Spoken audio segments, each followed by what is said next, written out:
Boa tarde a todos. Meu nome é Lucas Arusa e minha apresentação é sobre entendendo o ser humano de forma categórica. Mas o que seria essa forma categórica? A forma categórica é aquela que pega um assunto grande e divide em menores assuntos, divide em categorias.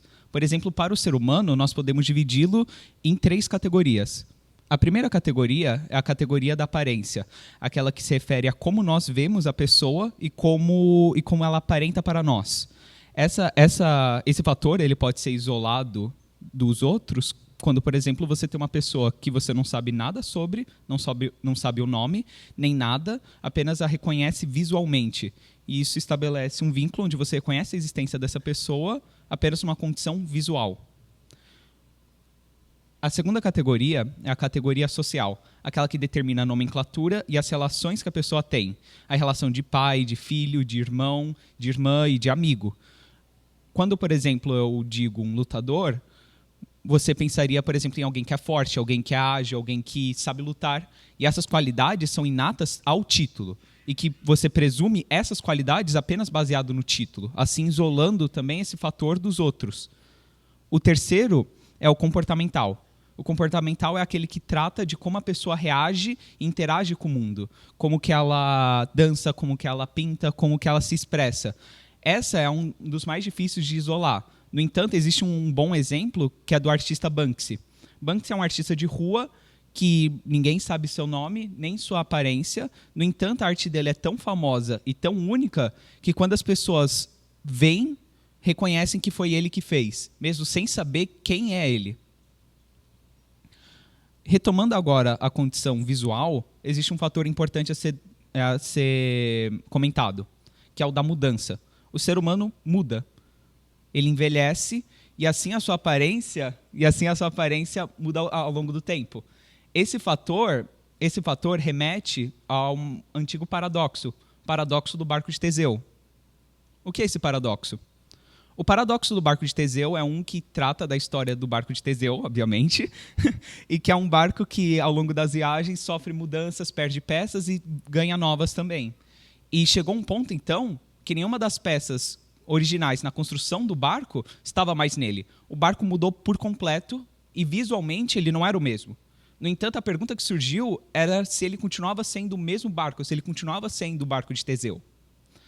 A minha resposta para esse paradoxo é que o barco continuava sendo o mesmo, não por uma questão visual, mas por uma questão social. A relação que o barco tinha com Teseu, o fato que Teseu conotava o mesmo sentido ao barco que ele conotava ao barco antigo, cria um vínculo que, da forma que ele tratava o barco e que ele trata o novo barco, era o mesmo.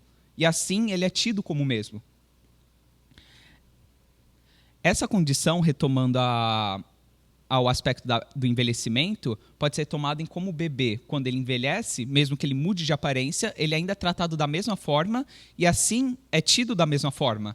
Ele ser tratado como filho, ele ser tratado como irmão, ele ser tratado como amigo, faz com que mesmo que ele mude de aparência, ele ainda seja o mesmo.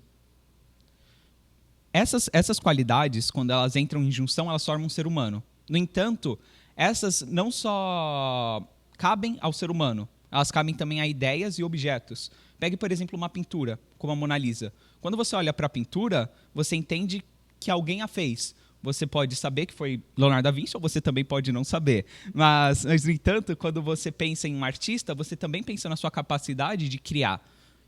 E essa capacidade de criar e de formar objetos é algo que põe além da existência do indivíduo. Pegue, por exemplo, uma casa. Uma casa é construída por um construtor. E dessa maneira, a existência do construtor existe tanto na casa, além da forma física.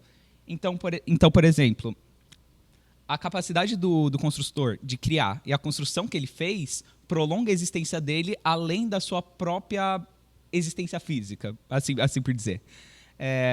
E essa condição de transição entre ideia e humanidade também explica a forma que nós contamos histórias. Pegue, por exemplo, a história do Pinóquio. Pinóquio não foi uma história que aconteceu, não é factual, é uma história fantasiosa infantil. No entanto, nós sentimos emoções verdadeiras, nós sentimos tristezas e felicidades quando nós ouvimos a história, mesmo sendo que ela não aconteceu. E ela não se trata de uma pessoa que realmente existiu. No entanto, essa capacidade da ideia se tornar humano e do humano se tornar ideia é o que nos torna único. Muito obrigado por assistir.